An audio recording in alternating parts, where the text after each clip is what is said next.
All you have to do is imagine a serene coastal village in Scotland at dawn, fishing boats lined up against a backdrop of wind turbines spinning in the distance.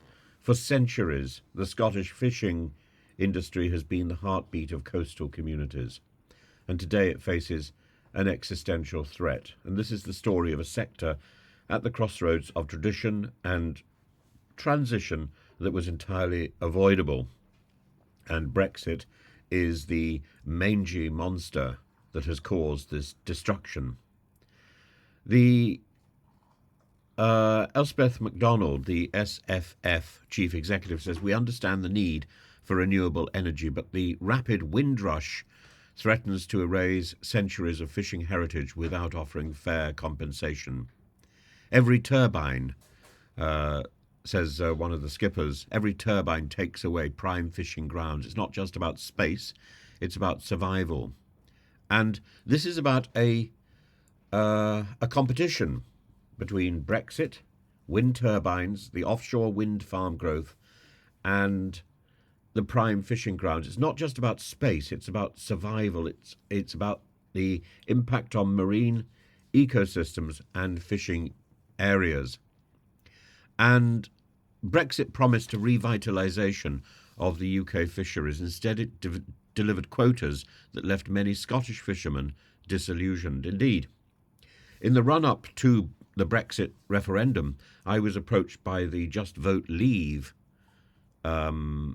people who asked me, begged me, to make some animated adverts for them, and their pitch was that Brexit would help fishing. And I thought that was interesting, and I did one of the adverts for them. I didn't accept any pay, and by the time I'd finished, animation takes a very long time, so you're very focused on the work. But by the time I'd finished, I'd decided that not only was the referendum a really bad idea, not only was Brexit a really bad idea, but that it was going to seriously damage fishing.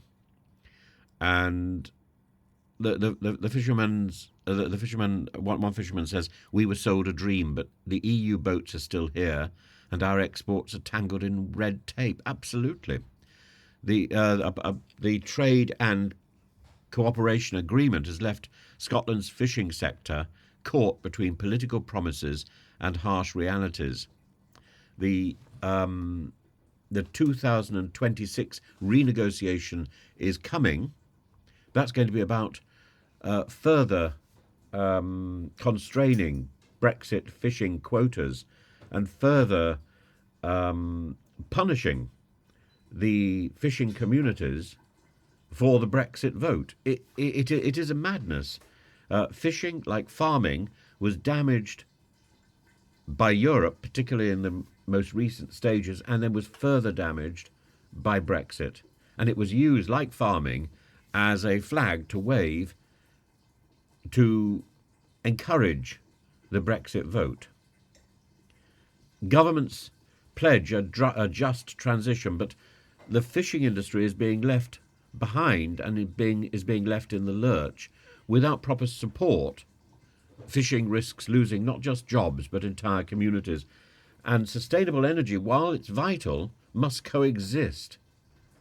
And there must be a way for the sustainable energy for the wind farms to live alongside the fishing, and for the fishing fleets to be able to get beyond the wind farms. The lack of compensation plans, the lack of real policy solutions is a lack of movement, a lack of development by the past government and by the present government in response to the Brexit decision. Having taken that decision, it's the job of the government to ensure that it works. Both the previous government was too obsessed with Rwanda, and the present government is too obsessed with paying off its friends to care about either farmers or fishing. And you can think of fishing boats at sunset. This image, which goes back centuries, is going to be no more. The seas are vast, but so are the challenges. With bolder policies, with better collaboration, the Scottish fishing industry could find a way forward. But governments set up to preserve this heritage look as if they're going to bow to the tides of progress that will sweep it away. We should do a hashtag with hashtag Save Scottish Fishing, but we should be saving all fishing across the British Isles. The sound of a fading bagpipe can almost be heard at this moment in lament for a trade, for an industry that doesn't have to die, being brought to its knees by the contempt and indifference of our Westminster Parliament.